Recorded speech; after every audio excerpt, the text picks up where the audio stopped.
Welcome! My name is Kelly Anderson, and this is Fanimated, the animation fan podcast where we get a chance to geek out about our favorite animated media. Wow, it's been a long time since I've said that. Thanks for your patience, everyone. I just moved to a new state, so it's been kind of crazy and hectic, and there's still a lot for me to do, so this isn't the end of the hiatus, just a nice break for everyone. As you may or may not recall, some of my friends and I got together in December to binge watch the final season of Voltron Legendary Defenders, the DreamWorks animated series on Netflix.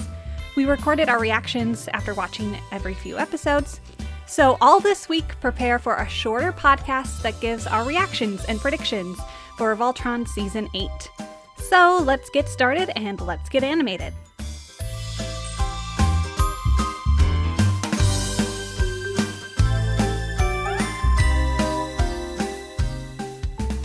Great! Jamie and Bryn and I are here to watch Voltron Season 8. Yeah! So excited! And we're so excited to get started. But first, I wanted to ask you guys what you're expecting out of the last season of Voltron, or what you are hoping for. I don't know, because 90% of things are already wrapped up. Like, they saved most of Earth, they defeated Sendak and everything. I can't think of any other bad guys that are still floating around except Lotor, I guess. Yeah, we haven't gotten a good closure on Lotor, and I'm expecting some closure there. And there was the mystery person who showed up at the end, like, oh, there was an Altean inside here. And we don't know what's going on with that. But they've been, upping the stakes. Remember that one fight when everything was awful, and then it became more awful, and then it just kept getting awfuler, and it was just like... You're describing most of this series. No, I mean, that's fair, but that was like Transformers, I can't remember if it was 2 or 3, when it's like, the world is going to die, and then it gets worse, and then it gets worse, and I'm kind of looking at the screen going, okay, I get it. They're not going to get out of this. I feel bad because I'm not picturing exactly the moment we're talking about. It's the one where that awful, I mean, there have been a few, but I can't remember which monster it was. It was just everything was getting more awful and more awful and more awful. Was it on Earth? Yeah. Yeah, when Atlas joins the fight. Oh, yeah. It was the robot too? Yeah, that. Right before Atlas joins. And even when Atlas joins, I'm like, oh, I'm sorry. We just God modded here, didn't we? Although, I did like that because, the name Atlas is, the mythical figure that holds up the world. No, that's fair. I was like, that's kind of cool. That's kind of neat. I don't know. That's fun. Making Atlas was awesome. Yeah. But leading up to it, where everything was awful and just kept getting more awful, was that was rough. Super overkill. And so, looking at that from last season, I'm going, oh, what are they going to do to them this season? Oh, no. If they brought that out. Yeah. What's next? They can bring anything out of thin air. Or they could have a really nice 13-episode wrap-up of this series, which would be really nice. Yeah. I'm expecting at least a 3-episode wrap-up after the climax of this season. Yes. That would be nice. Would really like some time. In-depth time. Just all of the people, what happens to them. Because, at the end of last season, you kind of got... literally just, a frame of, each person and where they're at. Yeah. At this point, and, Matt wasn't in the last season at all, and that makes me upset. Right. So I want a little more of Matt Holt, and all of the Holts. Yeah. I'm expecting that now that they have the Atlas, they're gonna be in space more, because I'd love for them to just stay on Earth forever, but... there's a lot of unfinished business, so I think they're going to be out in space again. Taking care of business. Mm-hmm. Was Lotor in the trailers at all? I think he was, right? Or am I imagining that? Maybe not. They're not just going to let him go. He's Yeah. going to come back. Yeah. Yeah, I'm trying to remember if we have, actual video proof or not. No, I don't think we do. Okay. Yeah, it would be really nice to have a nice longer conclusion. Oh, definitely. Since it's the whole series. Where no one's in danger of dying and we can just kind of, chill. Or, even a time fast forward. Oh. By a few years even. I would love a fast forward. Please. Well, and because a lot of times what series do is they kind of drop hints about what's going to happen with their life, or like, you know, weave together the romantic interest ends and then kind of leave it. But I feel like it would be really rounded if we found out kind of how their lives are shaping up a few years from now. Yeah. Right? Okay. I agree. I can see that. That makes sense? Yeah. Yeah, that's just me. So, guys ready to get started? I think so, yeah. All right.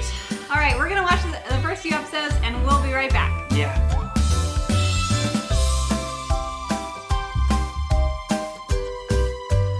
Okay, we're back. Yes, we are.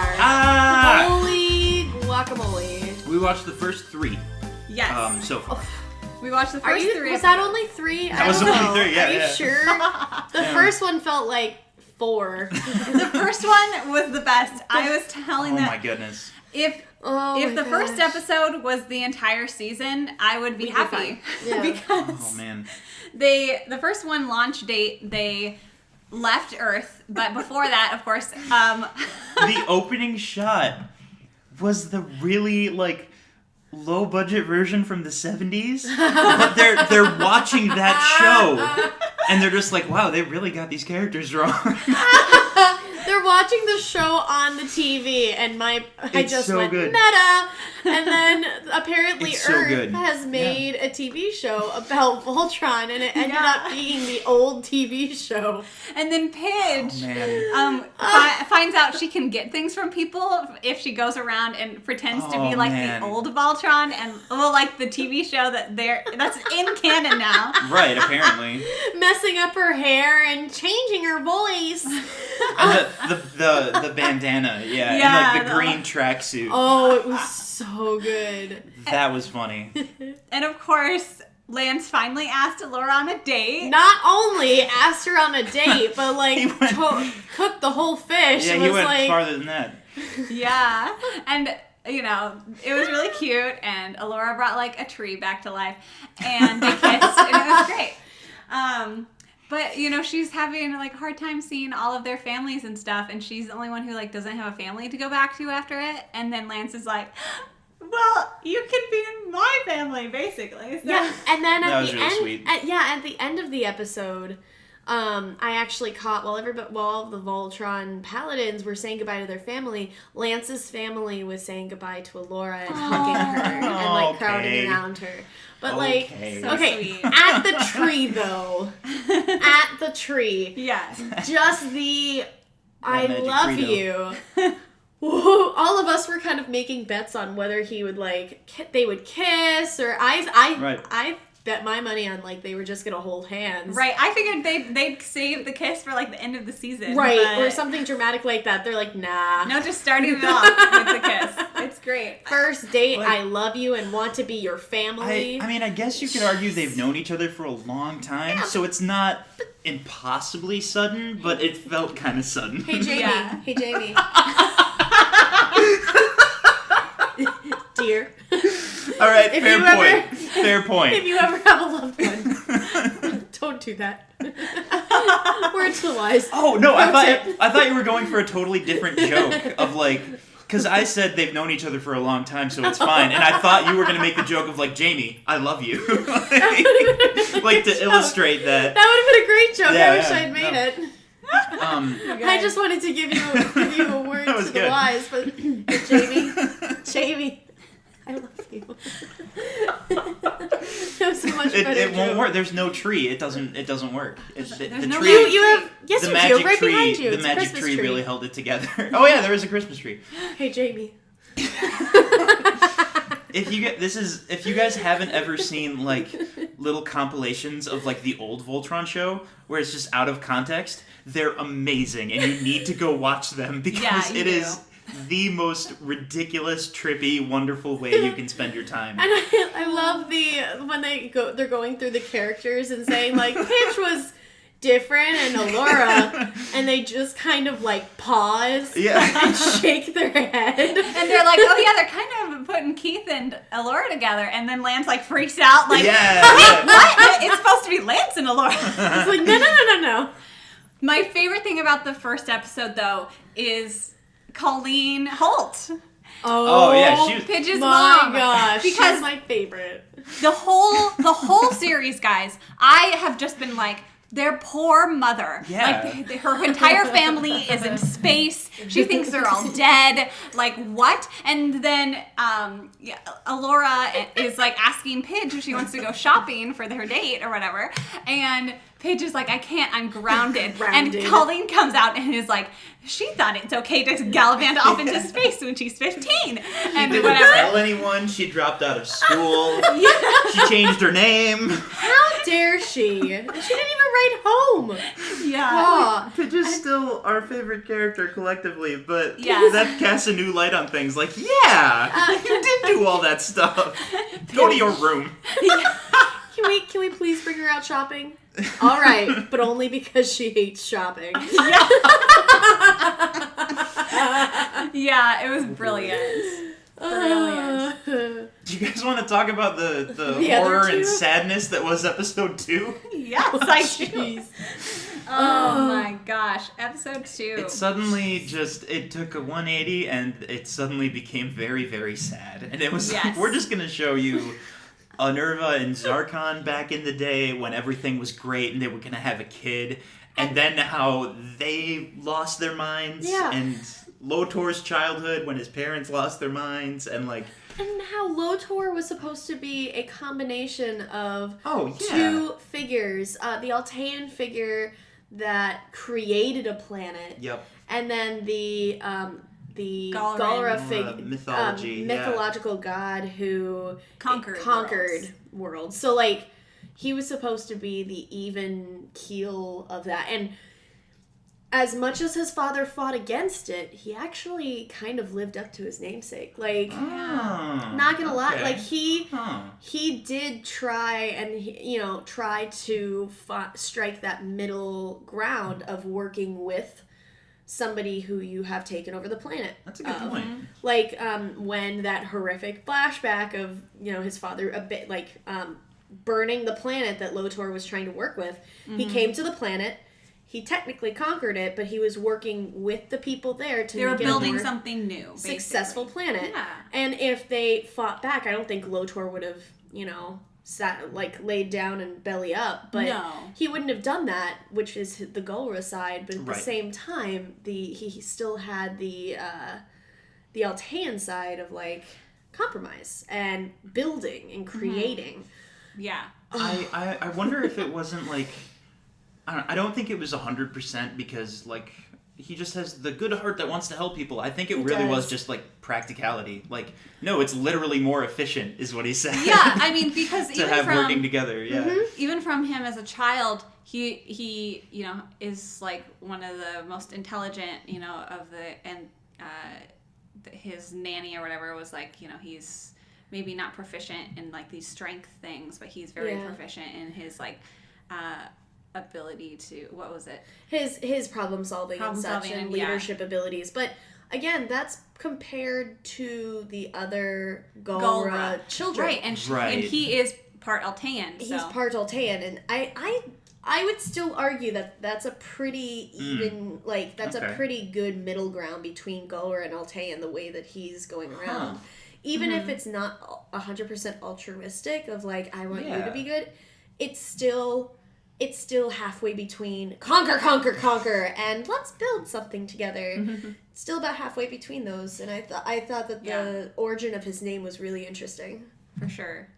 The biggest things we learned, in the second episode, we get Minerva getting all these memories back, and she's also, she's trying to find her son, but she gets together the Altean colony that Lotor was taking care of, and they're already brainwashed to love Lotor, and so she just steps in and adjusts that brainwashing to say, Voltron destroyed Lotor, you have to destroy Voltron. Right. So now she's sending those Alteans out in giant mecha suits, because we need more robots in this story, right? Yeah, we don't have enough.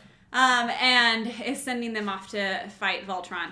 It was such an interesting switch for her to be like, because she's talking with the generals and stuff, like, the Galra Empire is crumbling, what do we do? And she's like, how about this? forget the Galra Empire. I'm just gonna destroy all of them and start this new thing over here. Yeah. And she turns on everybody. Yeah. And she like vaporizes all the generals and stuff. That was crazy. Look at the shock upon my face. Like, this is my shocked face.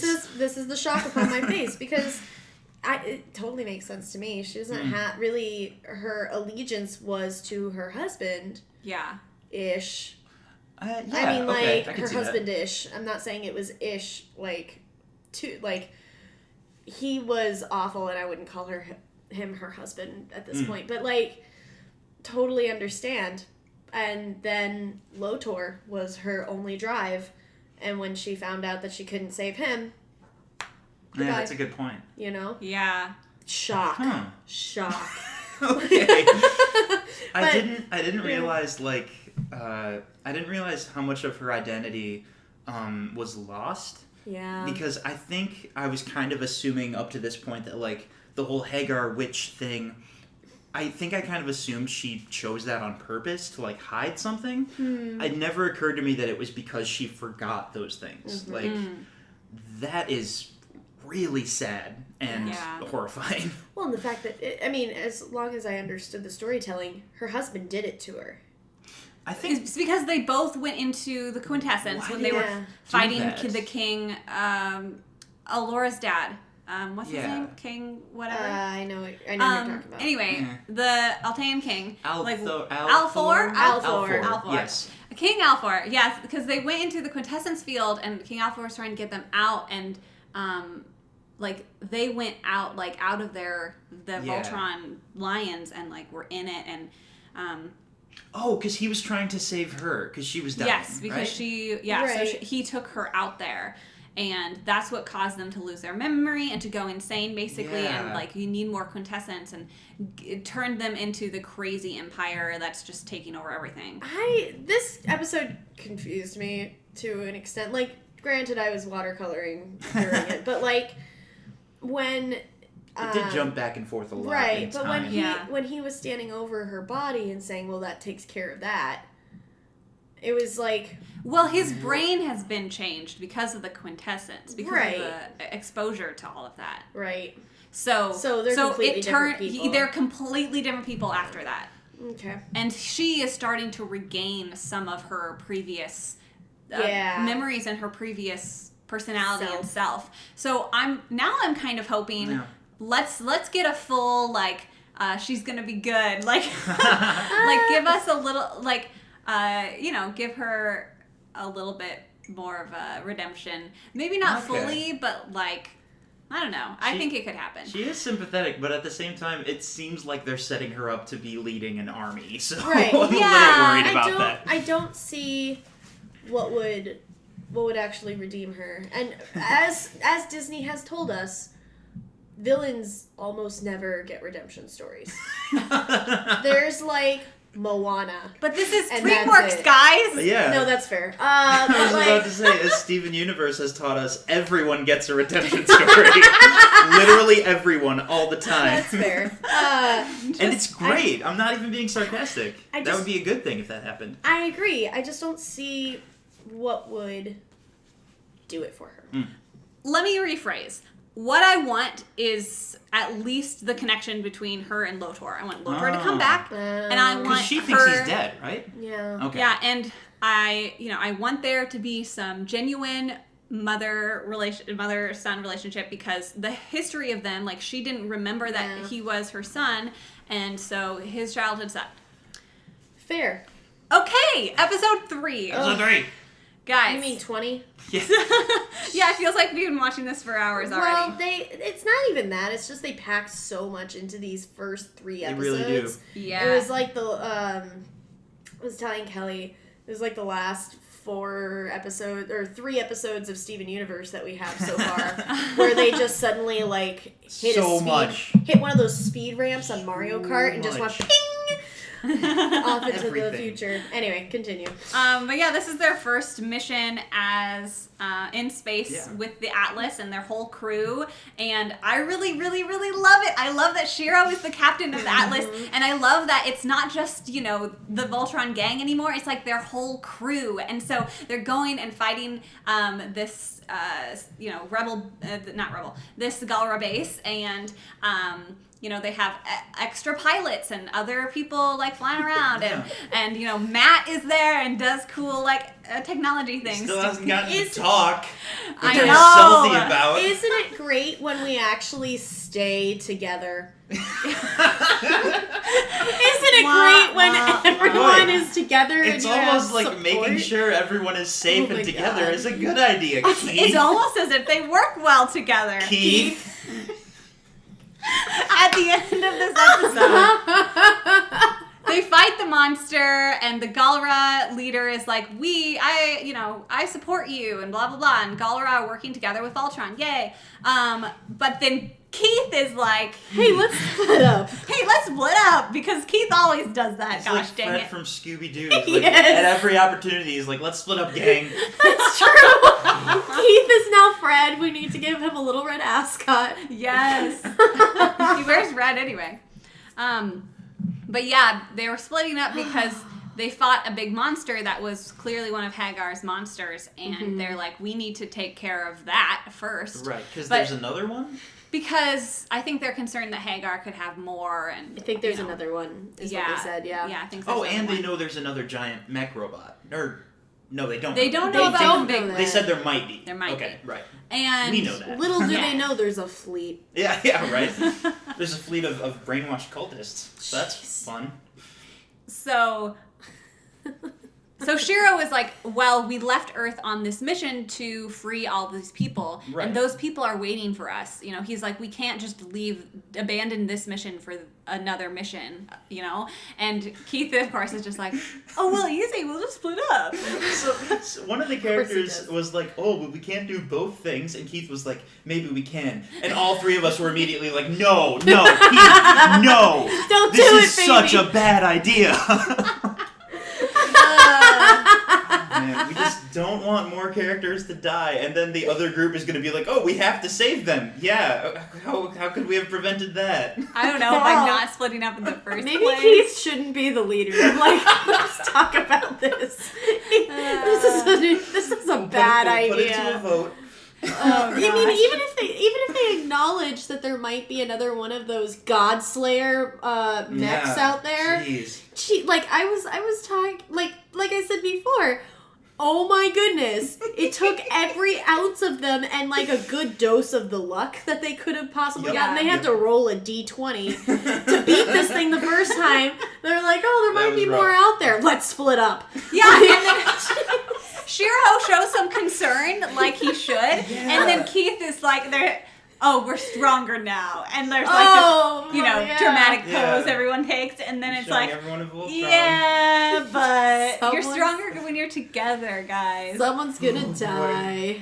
I really hope Do you no think one someone's dies. gonna die at the I end of the season? Yes. I do. I don't think it's going to be one of the main six. I think someone but else like, is gonna die. Well, last season the commander lady died. That's true. Death is a thing. And they had this big speech at the beginning before they left Earth, and were like talking about all the Yeah, sacrifices and all the. Yeah. So yeah, I wonder who's gonna die. It's gonna be Lance or Allura. No. No! Oh my It's god! gonna be Don't even Lance or say Laura. that. Oh my god. This is DreamWorks, though. We actually kill our parents. Miss How to Train Your Dragon. If the father in How to Train Your Dragon died, Kelly. I don't. Kelly, can you send me just the isolated audio of Bryn saying we actually kill our parents? Yes, I can. I don't trust them. All right, They're not Disney. I don't boy. trust them. Well, now that the team is split up, the Yeah, gang is what all split what up, could go and wrong? the giant Altean mech robot is coming after them. We're gonna go find out what happens next. One last super quick thing. I really like the shorthand of Minerva's eyes turning back into regular eyes from yellow to show that she's becoming more of her old self and her wearing the hood down more. I like how you can Yes. see that visually, that she's changing a little bit. I agree. This show is good. Yeah. This is What? What? Awesome. All right, we'll be back after a few more episodes. I'm gonna eat this orange.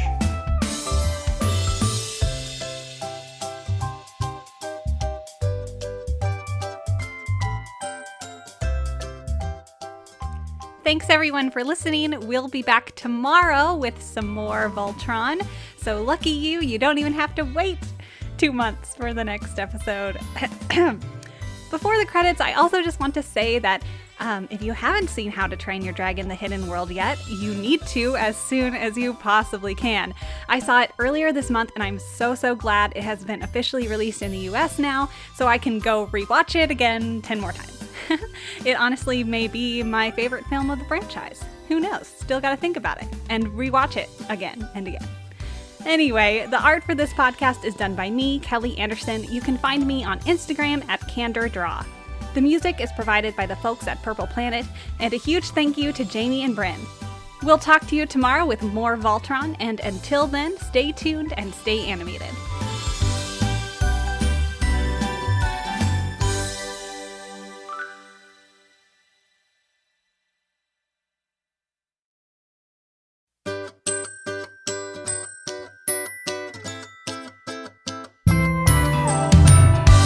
Welcome, my name is Kelly Anderson, and this is Fanimated, the animation fan podcast where we get a chance to geek out about our favorite animated media. Yesterday, Jamie, Bryn, and I made it through the first 3 episodes of Voltron Season 8. Today, we dive into episodes 4 and 5 of the final season. Can the Paladins survive being separated? Will Lotor make a dramatic appearance? Will any of our predictions come true? Let's find out, and let's get animated.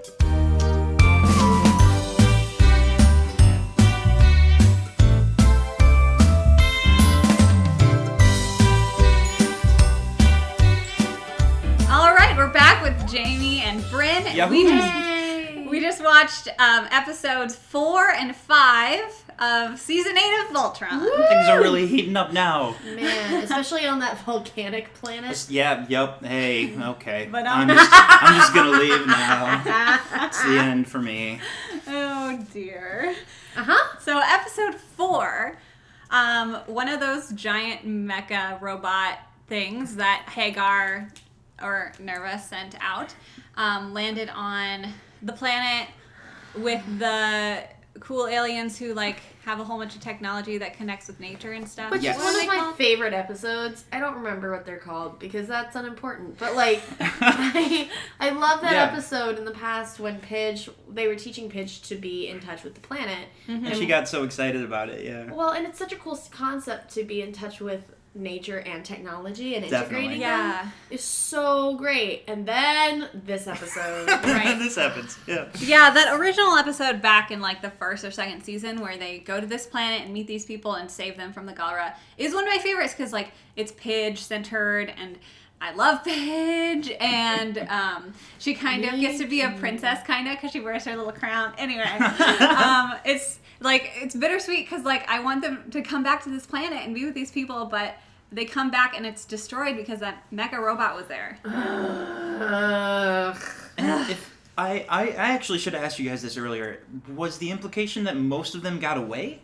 I think they did, most of right? them got away. Okay. Yeah. So it's not all tragedy. Right. No, Because but at first I thought they were all dead, and that was not good. No. well, that was part of the episode is finding out Yeah, that they were yeah. all dead. Yeah. You know, there was a strong possibility, Definitely. but thankfully no.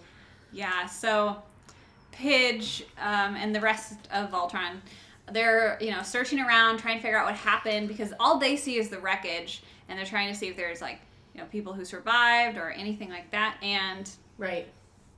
Pidge, because she has that connection with nature and with this planet, she starts to see visions of like the forest is back to normal and there are people about, and she realizes that she's, Alora helps her realize that she's Yeah. able to see the past, like see the, what happened to the planet and why it is destroyed like that. And there was like that. I was gonna say magic, but I don't want to. That's not a good descriptor. There was that that innate like memory in the planet itself. So even though all the people were gone, Pidge could still see that. And that was so interesting that it made it even sadder when she was seeing people like living their normal lives and then this terrible destruction happening. And and just the connection that Pidge had with those people and seeing familiar faces. Oh, she was trying to yell out the person, and she couldn't hear her, and it was so sad. I think it's super cool too, because I know there are people who believe that, you know, people can actually feel or see the imprints that happen on Earth. Oh, okay. As well. Whoa. So brings in a little bit of that kind of like idea or philosophy about spirituality on Earth, which is super cool. Yeah. Kind of like not ghosts, but imprints on the Earth, and being able, like, if you walk into a room and you can tell that it's something sad. Oh, okay. Or you walk or you walk into a field and you're like, something's off or wrong or something like that. I thought that was cool to see in Voltron. Yeah, definitely. What I really, really loved about episode 4, well, not only Pidge, because I love Pidge, but also just, you know, how they switched from Pidge seeing the past and then the present, where Allura is there too and everything is destroyed. And they did those transitions in really cool ways. Where sometimes in the same shot, Yeah, so like Jamie pointed one out while we were watching that Pidge and Allura are flying through the city, and they go behind a building, and then suddenly it's just Pidge, you know, they're panning with Pidge, and Pidge is there, and Allura's gone, and they're in the past now. Yeah. And it's just really cool how they did all those things. And it was just a really, really beautiful episode too, because in the first episode with that planet, Pidge learned so much and was able to like use some extra powers with her lion, and kind of learn, you know, she learned that everything is connected, and even the earth and the technology, like it's connected. Well, it was her coming of age episode. Like all the other paladins at the time were finding these, you know, the level 2 of paladin powers, and Pidge, I forgot about that. Pidge hadn't yet, and so this was Pidge's first awakening of any powers. Yeah. And since then they've gotten a whole bunch, but that first step is always the hardest, you know? Right. You don't know what to expect. That would also explain why she was so excited and then like mournful about the loss of, like, now they can't teach us anything else, because there was so much more potential. And then of course, like, learning that this isn't the end, and that it doesn't all die with this this lifeless planet, right? And kind of moving on from that was super hard to watch, but it was super good. It's the next thing they had to teach Pidge was that it's okay that, you know, this planet is ending because it's just part of like the circle of life, basically, and you know, the people who lived there will continue on. They all got off safely, well, most of them, but even though the planet is dying, and that was just really, really emotional. There were these ideas about like the old has to give way to the new, and like everything has to come to an end eventually. And when we get to the end of this season, I'm going to be thinking about that, and I'm probably going to start crying. Because it's the end of the series. Wouldn't it be great if they actually did that voiceover? Of that old giving way to the new at the end of the series as a callback? It would be great, but I would hate like, it. Hey, fandom. Hey, buddies. No. Yes, though. Yes. There was technically some plot stuff that happened. The robot stole some cubes, but none of us can remember what they do. They're just like these weapons. The cubes are important. I don't know. Yeah, I don't know why they needed them though. Yeah. The Alteans. I guess it could come into play later, but we were more focused on like the emotions of the. Right. How could we theater people do that? It's probably energy. It's probably for world dominance. Blah blah blah blah. We're just gonna slave the galaxy or something. Yeah. Come on, guys. It's season 8. We know the old. We know the deal. But since it's season 8, we are forgetting things like the we next. Definitely right. The episode after that, episode 5, the Paladins get stuck on this planet, and one of Lotor's generals is like hunting them down basically, and we kind of forgot. Yep, it was a little confusing. That she was upset because one of the other generals like left them and all this stuff. Your girlfriend left you because you're becoming way too violent. Huh. It's almost like you should break up with people when you want to stop a vicious cycle. Or when they're starting to become abusive. I felt bad because I honestly thought maybe she was dead. I couldn't remember. I didn't either. When she said, like, Azor, I couldn't even remember which person that was, and I felt terrible. Like, I'm not a good enough fan. This is how I live my life. Yeah. Because I can binge an entire show and still forget people's names. Like, I'm not even kidding. Like, I'm having a great time, but I remembered nothing. Actually, though, like, it's like my credo for life. I know that voice. I know that person. I know their art. So what more does it matter? Yeah.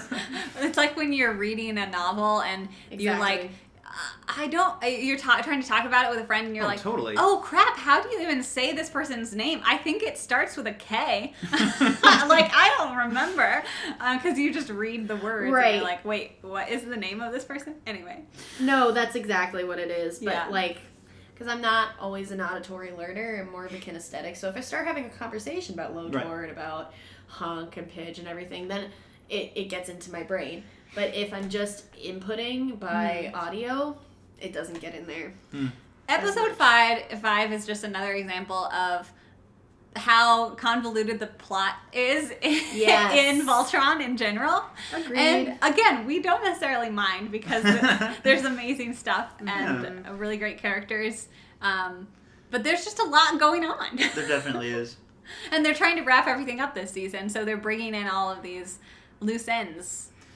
But even in that, I kind of do like it when it's just like kind of one little sequestered away like episode all on its own thing, all on this one specific planet, and they just got to do a thing and then escape, and like that's the story of the episode, and Team it's just kind of a little off. thing, you know. It doesn't even though it might not, well, it did contribute to the plot too, because they're trying to find the robots and stuff, but it kind of felt like its own smaller adventure, kind of like in the old school seasons. Yeah. Even though it was super dark. And they were just like, oh yeah, we're going to be poisoned the longer we stay in this air. And we're like, oh, that's great. That's fine. Cool. But it was contained, especially, like, and it's nice to have that sometimes. Especially when we know it's not going to be like that this season for much more. Yeah, that's true. Pigeon Hunk. We're like, we can't keep running. We have to make a stand. And all of us were like, with no weapons? What are you talking about? And then they find Pidge fastened like old school hunter's traps, like logs swinging down, and like the little noose thing that ties around your foot and brings you up in the air. And she drew her face on them, like the computer virus. It's the best. Love Pidge so much. The other great part of the episode is that this group that is trying to attack the Paladins, they kind of use Keith's voice to send signals to the Atlas. And they're sending signals to the Atlas being like, oh yeah, everything's fine, everything's cool, like, you don't need to come get us. And so we're like, oh, that no one knows they're in trouble because they're intercepting the signals, right? And then Lance's sister is talking, with the person who's pretending to be Keith, and they're like, "Oh, you guys are fine. You don't need any help." And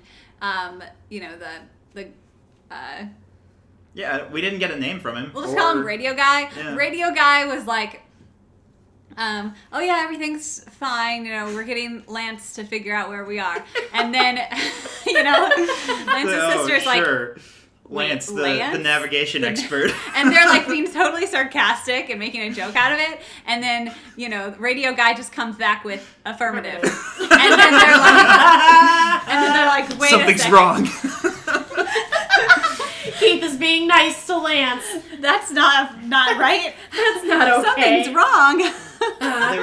There was like the reverse of that, season 7 or maybe a little before that, when for some reason they were worried about fake appearances. They were worried about people disguised or something, and Lance was like, how do we know you're the real Keith? And he brushes past him, and he's like, I don't have time for this, Lance. And Lance is like, everybody, Keith's back! Oh, yeah! I remember that. Where it's like, oh, It's God. perfect. Because that's what Keith does. Keith and Lance are bicker. It was so good. That was a brilliant part of the episode. Yes. So anyway, they... Keith and the general lady who's after them have a super awesome fight, and there's That was really well done. They put so much crazy lighting and like drama, and that was I briefly forgot like who the villain was, but it was a really cool fight. Yeah, it was really cool. Whenever Keith gets some really intense sword fighting action, is always my favorite.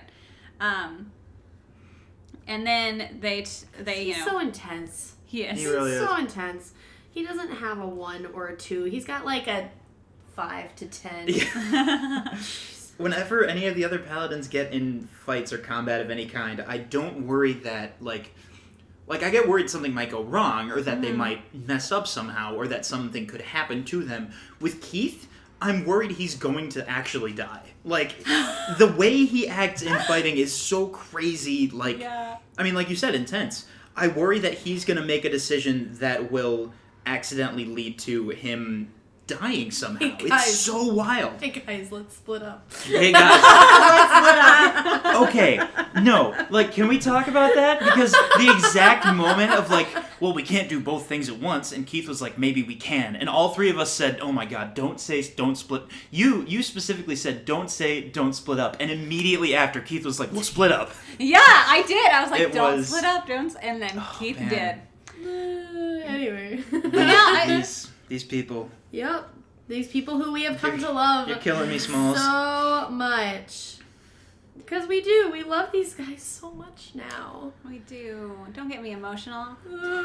Well, at least they're back together now because Atlas, the Atlas is there, and And can I just say that in the last 5 episodes now, the whole Lance and Allura thing happened in the first episode, and then we skipped 2 episodes before they even talked to each other. and then Lance is like, "Hey, Allura, are you all right?" She's like, "My people," and he's like, "Yeah, I'm sorry." And then we skip another 2 episodes to this one where, what was it? They like, I don't remember. it was this cute thing where like Lance was like, run, Allura, like no, that there's that. No, where Allura's like, "You're so great," because Lance figured out how to find their way Yes, back that to was the it. ship. Yeah. And Allura's like, "Wow, you're so genius." And has little stars and adoring him. Yeah, and then Pitch is like, "Know your place." But like, that's the only time that we have seen anything of the romantic sort. And like, I understand this isn't a romantic, anime. I get it, It's but not. Yeah. when you have a declaration, and like, if they hadn't had that huge declaration scene in the first episode, I'd be fine with this. But when you have a huge "I love you and want you to be my family," which honestly, it's a veiled "I want to marry you." Yeah. Like, yeah. honestly, when you have that and your first kiss and everything, and then you go 5 episodes, and it's a comedic, like, "Oh, you're so great," like, no, that is the worst continuity that I've seen in this series so far. I think I'm okay with it because we had that big declaration. Like, I don't really want anything else. I agree. When you say "I love you" to somebody, you don't just go back to the way that things are without some sort of knowing look or some sort of extra check-in. I'm not an astronaut, though. It's a different situation. And remember, like, Voltron in general this is not what they focus on. They don't focus on the romantic parts. And there's just so much going on that they aren't giving it a lot of time, which I agree would be fun. But I guess I don't expect too much of them, to be honest. I'm looking for a 5-second notice of each other. I'm looking for some sort of character connection because this isn't, like, I would be so bold as to say this isn't good storytelling. you invest your undying love to somebody, and then you don't have any sort of hint that anything has changed. But I don't know. I was like, nothing needs to. They're still, They're still great buds, and they're just gonna go and gallivant. They've got bigger fish to fry. I get it. It bothers me that there is no sort of like.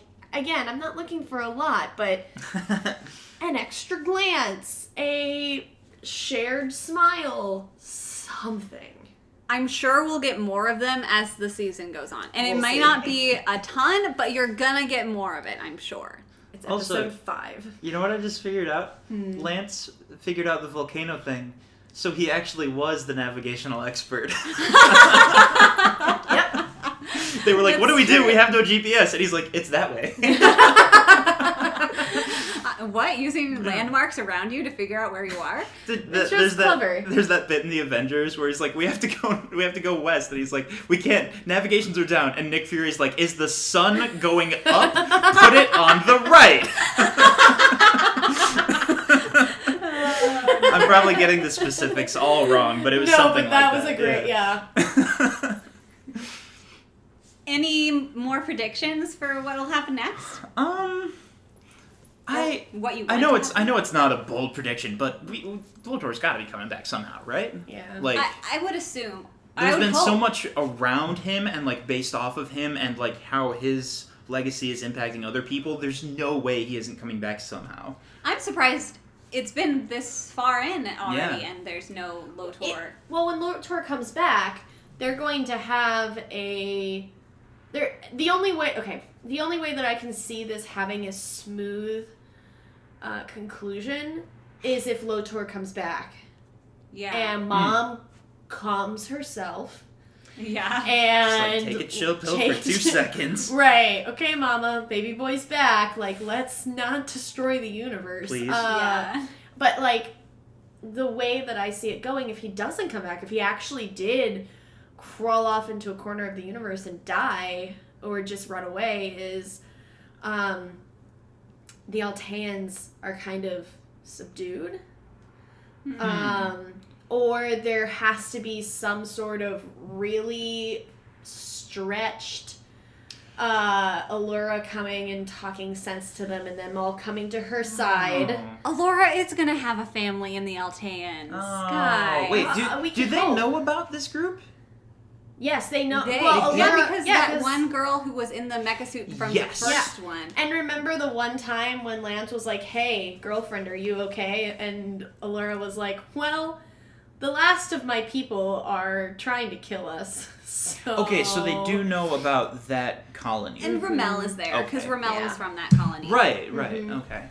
But I don't know. I think that Lotor is going to be a calming device, unless he ups the stakes of that colony. He sees his mom founded this colony, takes them, and kind of like hijacks them from Mom, or Mom gives it over to him to use.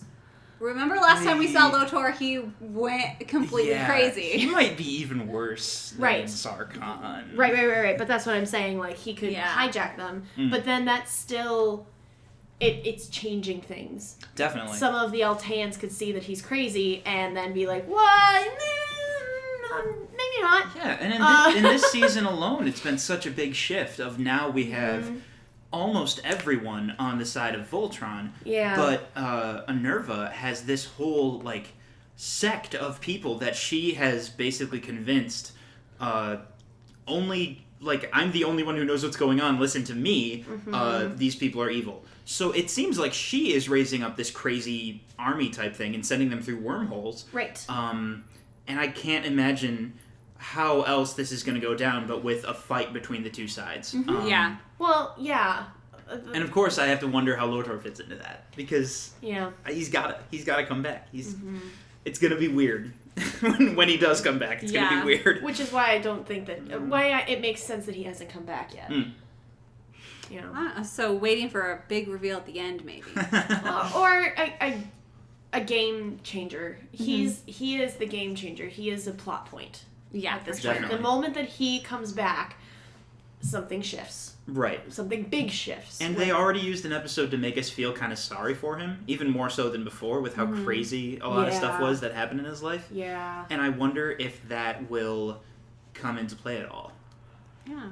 It's a good question. Because we don't, like, we're not going to necessarily want him just defeated or dead. Like, No. we want to see more of him as a character. Right, because we've want gotten more a redemption. lot of him as a character, and we want Yes. more than just you're defeated. But also, he's very, very dangerous, and I Yeah. don't want people to die. So, like, I'm torn. Yeah.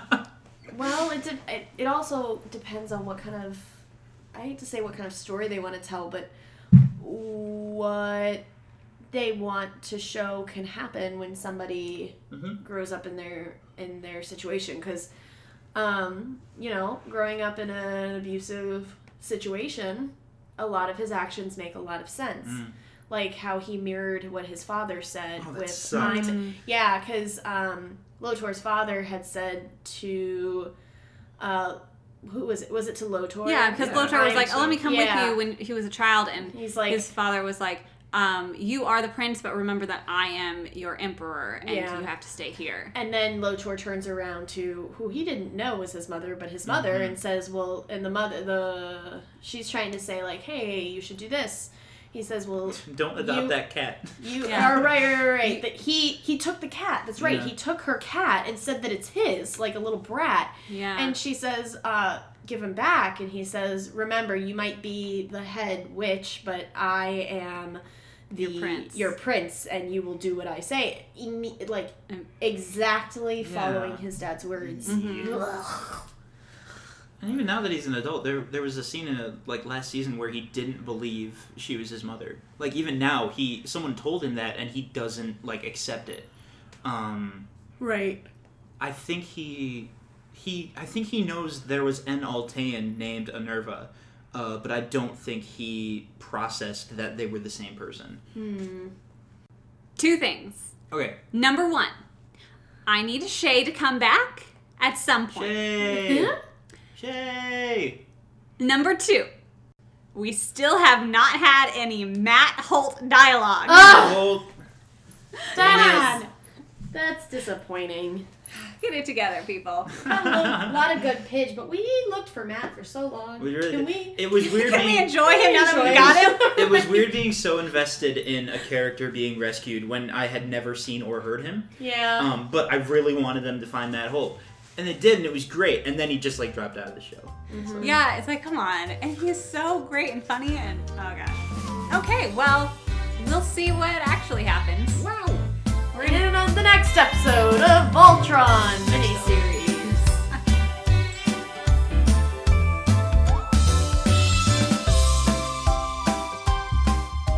Again, we will be back at it tomorrow. In the meantime, you should go on Netflix and watch The Dragon Prince. The second season was recently released, and I watched it all in one day. It was so captivating. Let me know what you think on our Instagram. Anywho, the art for this podcast is done by me, Kelly Anderson. You can find me on Instagram at CandorDraw. The music is provided by the folks at Purple Planet, and a huge thank you to Jamie and Bryn. Tomorrow we'll have some more Voltron for you. Until then, stay tuned and stay animated.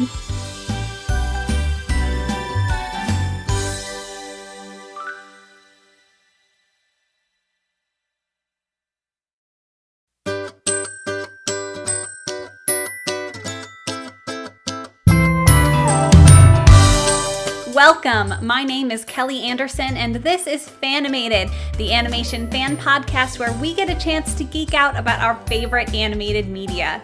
We are in the middle of our week-long Voltron Season 8 extravaganza. Today, Emma Martin joins Bryn, Jamie, and I as we dive into episodes 6 through 8. There is a lot to discuss in these 3 episodes, so let's just get started and let's get animated.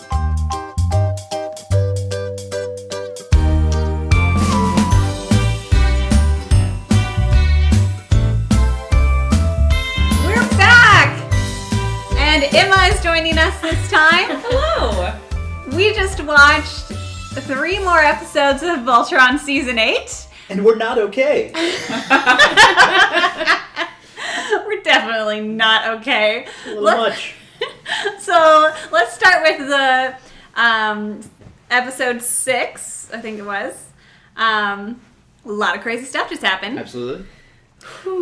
I don't even know what happened. What really killed me was right before that we had recorded after we finished 5, and we were talking about one of the things we mentioned was like Lotor's probably coming back, right? Like he's definitely coming back, and we agreed that he's probably coming back. And episode 6 starts, and all the characters are like, Anerva is gathering all the power in the universe. We don't know what she's gonna do with it. And I'm sitting here watching like, yeah, what is she gonna do with it? And I'm like, oh, gee, maybe she's gonna bring Lotor back. Which should have been very obvious, but I'm kind of glad it wasn't because it was so cool to have that happen. And I was just like, oh my god, I didn't realize. I'm still not convinced it's Lotor. Oh, Because okay. we've never seen him. We haven't seen him in reality yet. Yeah. We've only seen True. him projected so far, and his mech. Yes. So, and even with how the mech moved, somebody even said, wait, something's not right.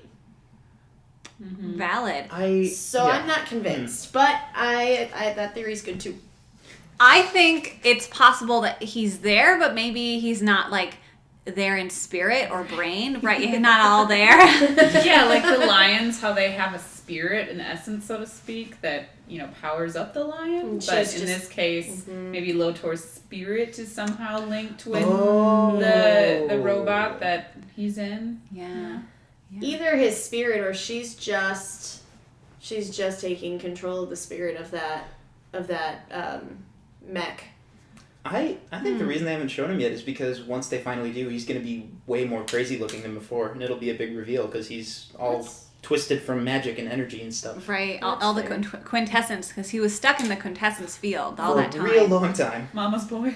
Sorry, Hagar, but life done ya. It's not easy.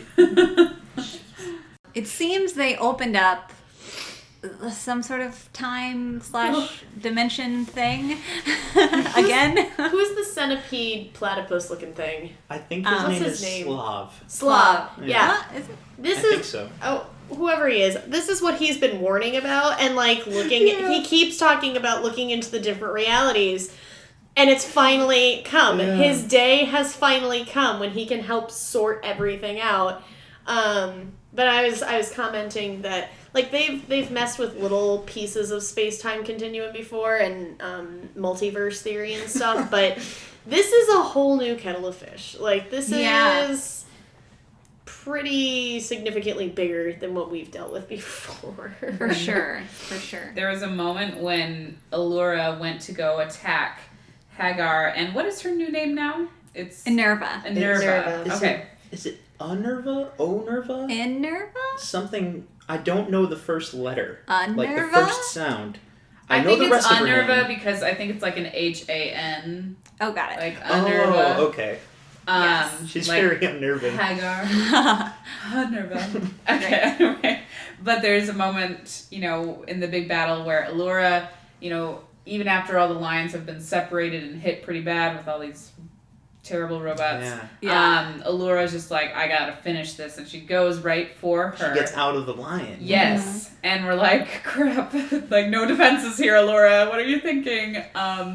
But when she goes to attack her, then there's like this separation of space that happens, and I was so nervous when that happened because I thought Allura was either going to be killed or sent to some other reality and dimension. And I was like, well, there's no point moving on here. It's been a good run, guys. I'll see you later.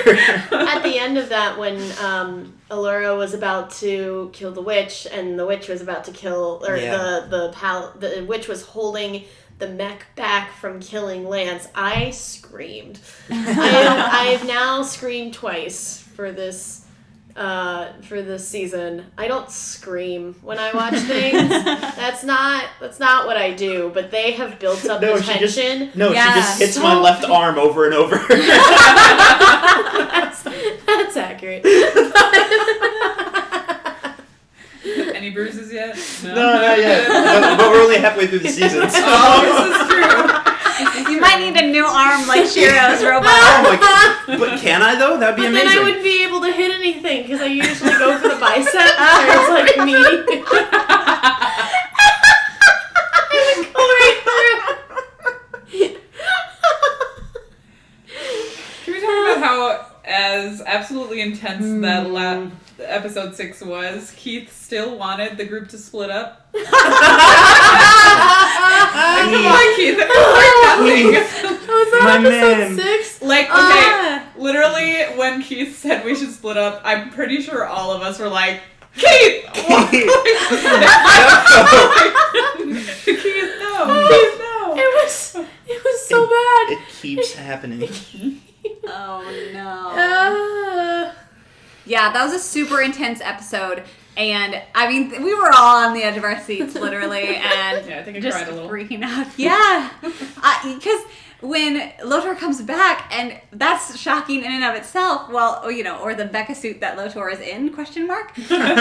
And then he just totally destroys them and breaks apart Oh, yeah. Voltron, and keeps just hitting him and hitting him. And I was just, he was going. What was he going after? Lance? Yeah, and about to destroy Lance, and then Enerva has some sort of power over him and stopped him, and so she's the only one who can control him, and that's really scary. Mm-hmm. I wonder if she has a hold over him specifically, or if she's just that crazy strong now she could do that to anybody. Because she did that thing where she vaporized a bunch of Galra, so maybe she's just crazy magic, and for all targets. Right, If that but makes if sense. she brought him back, I wonder if she has some sort of hold over him because, Yeah, she's the That power makes sense source. too. I think she has Yeah. connection with him specifically. Yeah, but I also think she's crazy powerful magic witch. Yeah, lady, so. Right. and just continues to gain. I mean, breaking apart that one creature in order to bring him back. Yeah. Who knows how much of that still resides within her? If any, she's Right. just stupid powerful. And she's been sending out all of these Alteans in the mecha suits, but the robots, what do they call them? The Robies? Robies. Robies. And so, Sorry. It's a dumb name, but they had to use it because it's from the old show. So oh, yeah. Oh, That's why. Yep. Got it. Yep. I still think mech sounds better. it does. Right. It absolutely does.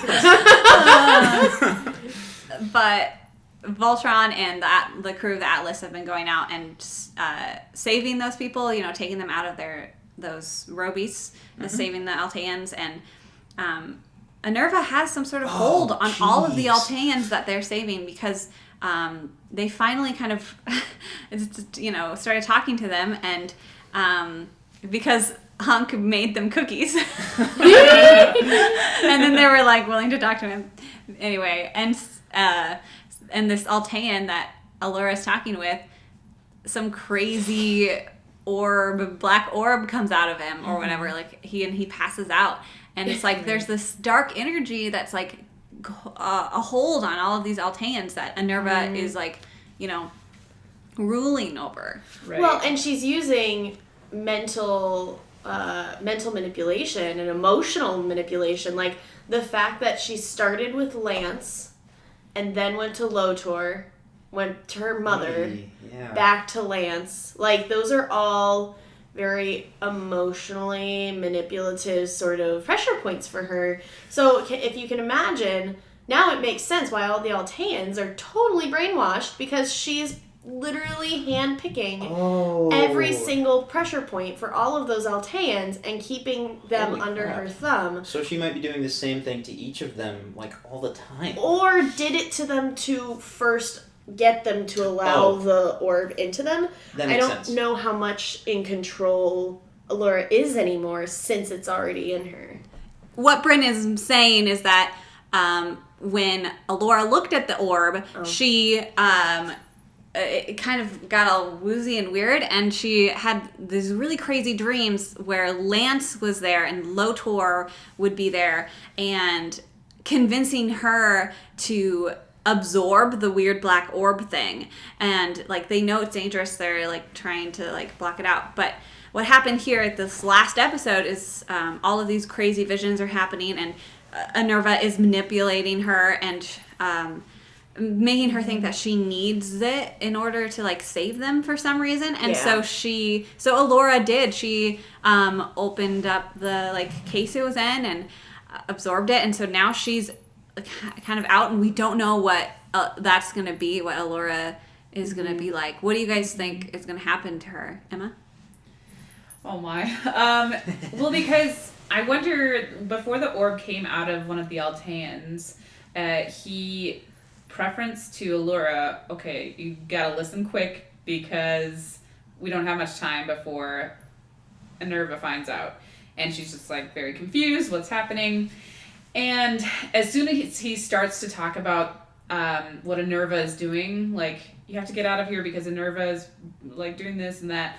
As soon as he starts to reveal the bigger plan, that's when like he is like hit by this shock, and you can tell like obviously Enerva has hold over him and is controlling him, and even knows when he's revealing secrets, like the fact that she has all that knowledge of each one that she's in control of. So now you wonder, okay, Allura has absorbed this orb, like, is she gonna be infiltrated within Voltron and destroyed from within? Tearing apart the Atlas as well, and helping Enerva to conquer the galaxy. Yeah. That is kind of her thing, is having like her double agents infiltrate Voltron. Yeah. Because she already did that with Right. the fake Shiro. Well, and this brings us back to a very strong save the princess trope. Which, I kind of hope Pidge is the one who saves Allura. That would Really? be so cool. Because Pidge is female or non-identifying, and the only one in that sphere who could do that. Possibly, potentially. I guess we'll have to find out. We'll have to find out. But I guess it could go two ways. She could either just take control of Allura, or she could be, like, severely damaging her perspective on the world. I'm a little nervous because, even in the very first episode of this new season, Allura is really struggling with not having a family and finding a place to belong. And when even though, like, she's realizing, well, of course, like, these paladins are my family now because we spent so much time as loners together. But it makes me worried that the fact that she's in that vulnerable place, that Enerva is, probably going to open a perspective, so to speak. Like, look at the world this way, and there's all these things you can do with this power. We could bring back Altea. Yeah. I think she actually said really that nice. at one point, didn't she? Yeah. I think that's one of her. I think that's a goal, because if during the really weird space-time continuum mesh-up, we saw on that planet greenery and people chilling out in the park and everything as one of the possible realities. Yeah. And so her goal might be to hop to a reality where Altea is still around. Oh. And we don't know yet exactly what Enerva's been doing. Like, she could have already been sending these robeasts into other timelines and dimensions and things. At this point, yeah. Yeah, at this now point. that she's opened it up. I don't know exactly what this means, but Lotor also said he was going to bring back Altea. Right at the end when he was going super crazy, he was like, we'll get rid of the Galra, we'll get rid of everyone, we'll bring back the Altean Empire. And then he totally lost it and started trying to kill everyone. But, like, he also said something very similar. I don't know exactly what that means, but it's interesting. Yeah. We'll see. The documentary one was fun. The carnival one was fun. Yeah. I'm glad we had those other two episodes to It was like calm our nerves. super, super dramatic, crazy episode, and then two more calm, like fun and cutesy ones. We finally got some more Lance and Allura moments. After how many episodes? 6? Yeah. Yeah, Captain but Emma here that with the forecast on the pirate ship here. All right, what do you got? Yeah, do it. Okay, can we talk about, if you've listened to the past Voltron podcast, I mentioned how I have different ships in mind, and one of the possibilities was Lance and Pidge. And I know it's obviously not happening, clearly. And I'm so happy happy for Lance and Allura. But can we talk about how every time something happens between Lance and Allura, Pidge is there for commentary. Anyway, Yeah. I think it's great. But in the carnival episode, when he goes and he's trying to win a prize for Lance her. is, yeah. Yes. He actually calls her his girlfriend, and wow, what a step. I know. So And they proud were of him. cuddly before the I carnival. know. Yes. Oh, and then when they were on the episode where they were recording the documentary, yeah. and the guy's like, oh, look over here, and like Lance and Allura were having a moment where they're hugging it out, and then they were going in for a kiss, and they're like, nope, we can't do this. Specifically, the brother just Yeah. puts his hand over the camera, camera lens like- and goes, nope. And the I'm sister's saying like, it. but I think that wait, was- no. And he's like, Was that Kincaid? Yeah. That guy's the best. He's He so is so the good. awesome. best. Yeah. Very He's so much interested dorkier plants than I and thought he would yeast. be. What's with that? And it's really fun to see the rest of the crew members and like Yeah. how their personalities are and all of that. So that's I really liked that episode. Yeah, like the whole time that they're recording this documentary, we get to see Hunk and him wanting to have his dream cooking show. Yeah. And like you just get to see those moments of like how, he brings us back in again to our human selves, and just like I love how food makes everyone happy and brings us Yeah. together. Makes cookies for the captured Altans, like Well, and it shows how much of an asset Hunk is to the team. Yeah. He is such an asset, and he brings balance to that team, and he really has this natural way about him that I just love watching. Yeah. And I think when he made the cookies, all of us kind of knew what was going to happen. For sure. Because Hunk's awesome. Yeah. Yeah. he just wants to bring people together. I really like how what he was trying to do with being very earnest and what Kincaid was trying to do with being very focused. Those both Yeah. contrasted so much with the girl whose name escapes me, but she's trying to make it like this crazy rockin' action video. Yeah. Well, I mean, I like growing plants. She likes growing plants. There's like 10 camera angles. Or when she's like interviewing Pidge and Keith, and they're like, I guess it's dangerous out there. Is this interview over? Yeah. Poor Keith. A little self-conscious. Lance loses it. He's like, no, it's fine. It's fine. It's Just not a fine. little bit. It's not fine. No, it's not fine. I know Laura has to calm him down. Oh. I love the Holt family in the carnival. Yes. Did Pidge ever get that prize thing she was trying to win? Yeah, she got She this did. helmet that had Oh, shiny that wings was all it. over Yes. Okay. By the yes. way, Pidge is getting for the princess. So I don't know about Pidge and Lance. Maybe it's but Pidge Pidge and and Laura. Laura. Pidge might have a crush on Allura. Well, she's kind of taken at the moment. Oh, so. yeah. Well, so is Lance, but Yeah. It's just really nice to see the Holts like in a somewhat normal setting and they're like Yeah. actually interacting as a family. Like Pidge just being like, Dad, I need more tokens. Please, like, how much like you got? being such a kid. Like Yeah. how many and then Katie and her mom like are trying to wager like we'll give you more tokens if you smile for a picture, and then it's like it's Right. so funny, and so they take a little family picture. It's cute.